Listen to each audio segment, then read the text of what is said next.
모세와 제상 엘르아살이 여호와께서 모세에게 명령하신 대로 하니라.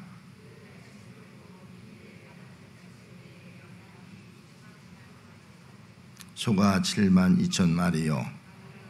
승리자의 삶이에요.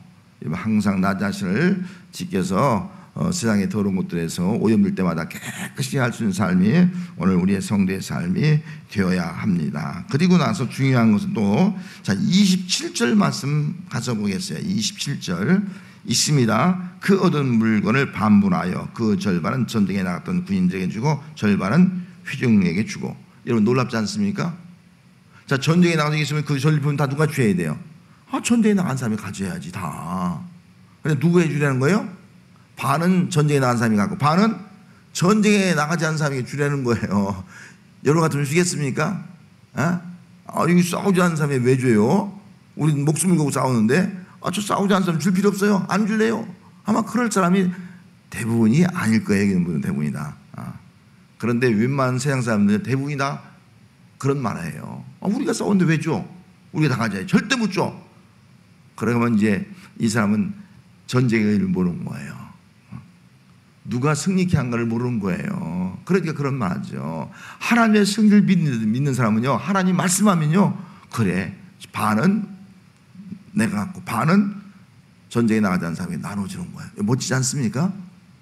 이게 승리자의 모습인 거예요. 여러분, 오늘 우리 예수 믿는 사람들은 정말 하나님이 주신 것 정말 감사하잖아요. 감사해서 우리는 정말 나누는 삶을 살아가는 거예요. 예수 믿는 사람들은 우리가 반은 나누지 못한다죠. 하나님이 내게 주셨습니다. 승리케 주셨습니다. 감사합니다. 그래서 늘 그래도 내 주어진 것 중에서 일부라도 나눠주는 삶이 바로 그리스도의 삶이에요. 왜? 하나님이 승리케 했으니까, 하나님이 소도롭게 했으니까, 하나님이 주셨으니까 그런 마음 가지고 나누는 거예요.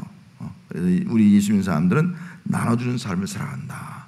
그래서 주는 자가 복이 있다. 이걸 기억하면서 나눠주는 삶이, 나눠줄 때 그 남을 통해서 뭐가 실천되는 거예요? 하나님의 승리가 전파되는 거예요. 하나님 하셨구나. 이게 증거되는 거예요. 그래서 나눠주는 것이지 내가 좀 돈 좀 있어 딱 자기 자신을 나타내고 구제하려고 나눠주는 것이 아니라는 거예요. 하나님이 주신 거야. 하나님이 승리했어. 나는 그 다 하나님의 이름이 증거되지 않습니까? 이것이 바로 나눔의 목적이다 하는 것입니다. 그리고 나서 50절로 갑니다. 자, 50절로 가서 보면은, 자, 50절 말씀 읽습니다. 시작. 우리 각 사람의 받은 바 금폐물 곧 발, 목걸이, 손 목걸이, 인장, 반지, 귀걸이, 목걸이들을 여호와께 헌금으로 우리의 생명을 위하여 여호와 앞에 속죄하려고 가져왔나이다. 속죄 제사를 드려요. 속죄제사. 그래서 자기들이 폐물, 전쟁의 전리품 있잖아요. 그걸 가지고 와서 전쟁에 나갔던 사람들이 무엇을 위해서? 우리 생명을 위해서 여호와 앞에 속죄하러 왔습니다. 속죄 제사를 드리는 거예요. 여기 우리의 생명 여호와께 헌금으로 드리는, 헌금으로. 여러분 지금 주일날 헌금 드리고 있지 않습니까? 헌금은 뭐예요? 우리 생명을 위해 드리는 생명. 아이고 우리 교회가 뭐 재정이 어려우니까 내가 헌금해야지 뭐. 여러분들이 뭐 굳이 하듯이 헌금한 거 아니에요. 생명의 싸게 생명. 전쟁에 나갔던 사람들요, 하나님이 생명 살려줬다는 거예요. 생명 보장했다는 거예요. 그에 감사해서 그들이 하나님 앞에 예물 드리는 거예요. 그래서 중요한 단어가 40절 말씀에 한 번 더 기록되어 있어요. 자, 40절. 모세가 말하되 당신의 종들이 이끈 군인을 계수한즉 우리 중 한 사람도 충하지 아니하였다. 여러분 놀랐지 않습니까? 한 사람도 충하지 않았다는 거예요. 그러니까 거기 있는 사람들이 우리 생명 누가요? 하나님이 우리를 살려준 거예요. 생명을 위해서 헌금하는 거예요. 생명. 이건 주일 헌금은 생명을 구속하신 주님의 은혜에 감사하며 드린 겁니다. 생명의 헌금을 드리는 거예요. 생명 헌금. 그래서 하나님 앞에 속죄의 제사를 드리면서 하나님, 우리가 혹 죄를 지은 거, 생명을 해한 거, 지체를 만진 것들, 이렇게 전쟁 때에서 불가피하게 일어난 모든 죄들 하나님 용서하옵소서 하면서 속죄 제사를 드리면서 생명에 대한 감사, 승리케 하신 것에 대해서 감사를 드렸습니다. 자, 그렇다면 오늘 우리 신약 시대를 살아가는 우리 성도들도 영적 싸움을 싸웁니다. 영적 싸움을 싸우는데 우리는 우리의 싸움의 대적이 누군가를 알아야 되잖아요. 누군가 알아야 싸우지. 오늘 시대에 그러면 오늘 여호와의 원수가 누구냐 하는 것을 우리가 알면 올바른 영적 싸움을 싸우고 승리가 할 수가 있습니다. 자, 그러면은 성경 한번 찾아봐야겠습니다. 로마서 5장 10절로 찾아보겠습니다. 로마서 5장 10절 말씀. 자, 10절, 5장 10절, 245쪽, 신약성경 245쪽, 5장 10절 말씀 읽습니다. 곧 우리가 원수 되었을 때 그리스도의 아들의 죽음으로 말미암아 하나님과 화목하게 되었은즉 화목하게 된 자로서는 더욱 그의 살아나심으로 말미암아 구원을 받은 것이니라. 자, 우리가 뭐가 되었다고요? 과거에 하나님과 원수가 되었다. 우리가 하나님과 원수였어요. 그때는 어떤 때예요? 죄 가운데 머물렀을 때. 이건 죄 가운데 머물러 있는 사람 하나님의 원수예요. 그런데 예수님이 우리 죄를 담당하시고 그의 아들 예수님이 죽으신 거예요. 죽어서 우리를 어떻게 했다고요? 원수가 아니라 하나님과 화목케 만든 거예요. 하나님과 원수였던 우리를 하나님과 화목케 만들어줬다. 이것이 오늘 구원받은 우리 성도의 모습이라고요. 그런데 예수 믿기 이전에 우리의 모습은요, 하나님과 원수였던 우리라는 거예요. 다시 말하면 죄 가운데 머물러 있는 사람은 다 하나님의 원수다. 죄는 하나님의 원수다 하는 것을 여러분 우리가 기억을 해야 됩니다. 그래서 우리는 늘 내 속에 죄는 원수다. 이거 꼭 기억해야 돼요. 죄는 원수다. 죄를 짓지 말아야 돼. 다른 사람은 죄를 짓게 만들어도 안 돼. 죄는 원수야. 이걸 꼭 기억하면서 우리가 영적 싸움을 싸운다는 것은 누구와 싸우는 거예요? 죄악과 싸움인 겁니다. 죄악과 싸워서 승리한 삶이 오늘 우리의 삶이 되어야 할 줄로 믿습니다. 자, 로마서 8장 7절로 넘어갑니다. 바로 뒤에서.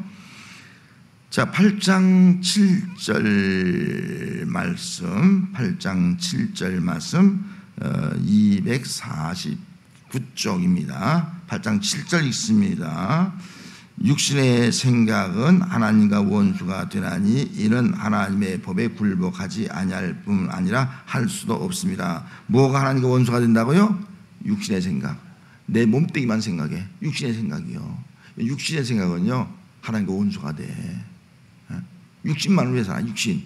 이 죽을 고깃덩이만을 위해서 산다고요. 원수가 된다는 거예요. 그래서 육신의 생각만 하는 사람은요, 절대로 하나님의 말씀에 굴복하지 않아요. 하나님 말씀 필요 없다는 거예요. 하나님 말씀 필요 없어. 나는 언제든지 건강하게 내가 번 돈 가지고 떵떵하게 살 수 있어. 이렇게 생각하는 사람은 다 하나님과 원수가 나요. 하나님과 원수. 그래서 예수 믿는 사람은요, 육신의 생각이 아니라 우리는 어떤 생각하는 거예요? 영의 생각. 여기 바로 5절에 6절 말씀에 기록되어 있지 않습니까? 영의 생각. 영의 생각하는 거예요. 영의 생각은 평안과 생명과 평안이라. 이게 예수 믿는 사람이에요. 그래서 우리는 늘 영의 생각을 해야 될 점이 있습니다. 육신의 생각을 하는 순간 여호와의 원수가 되는 겁니다. 우리는 육신의 생각과 싸워야 돼요. 그래, 내가 하는 것이 육신의 생각인가? 그럼 싸워서 물리쳐야 돼요. 그리고 영의 생각을 하는 것이 바로 우리 성도의 삶이 되어야 할 줄로 믿습니다. 자, 마지막 한 가지 더 보겠습니다. 야고보서 4장 4절 넘어갑니다. 좀 뒤로 가서.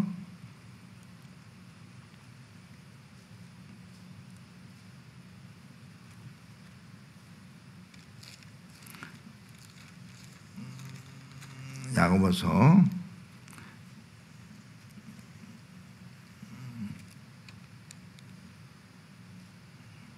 4장 4절. 야고보서 4장 4절 페이지 474쪽. 자, 474쪽 있습니다.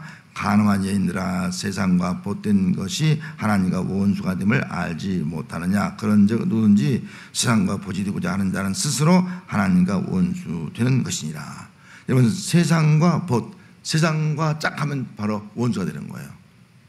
세상과 짝하면. 그래서 우리 예수 믿는 사람들은 누구와 동행하는 사람이에요? 하나님과 동행하는 사람이에요. 이게 성도의 삶이에요. 그런데 하나님과 동행을 거부하고 세상과 짝이 돼. 세상과 짝이 되는 거예요. 세속이 되는 거예요. 세속적으로 돌아가는 거예요. 그러면 하나님께 원수가 된다. 그렇게 말씀하고 있습니다. 그래서 에베소서 2장 2절에 보면 제가 읽어드리겠습니다. 너희는 그 가운데 행하여 이상 풍조를 따르고 공중권세자인 자를 따랐으니 지금 불순종의 아들 가운데 역사하는 영이라. 세상을 따라간다는 것은 다르게 말하면 무슨 말이냐면은 세상 공중 권세자면 마귀가 지배하고 있는 거예요. 마귀를 따르는 것과 똑같다는 거예요. 세상과 짝한다는 것은 세상의 공중 권세자를 잡은 마귀와 짝하는 거예요. 근데 마귀가 우리 원수죠. 하나님의 원수는 누구예요? 마귀의 마귀. 공중 권세 잡은 자. 마귀가 원수인 거예요. 그리고 우리는 영적 싸움을 싸울 누구 싸우는 거예요? 마귀와 싸우는 거예요. 마귀. 세상의 풍조와 싸우는 거예요. 왜? 세상 풍조 따라가면 마귀 역사거든요. 마귀의 유혹이라고요. 그래서 이런 싸움을 싸우는 것이 우리의 싸움이다 하는 것입니다. 우리 성도는 싸움에 승리할 줄 믿습니다. 우리 무기는 뭐예요? 언약궤와 나팔입니다. 하나님이 함께 하시고 예수님이 함께 하시고 보급의 나팔을 가지고 싸우면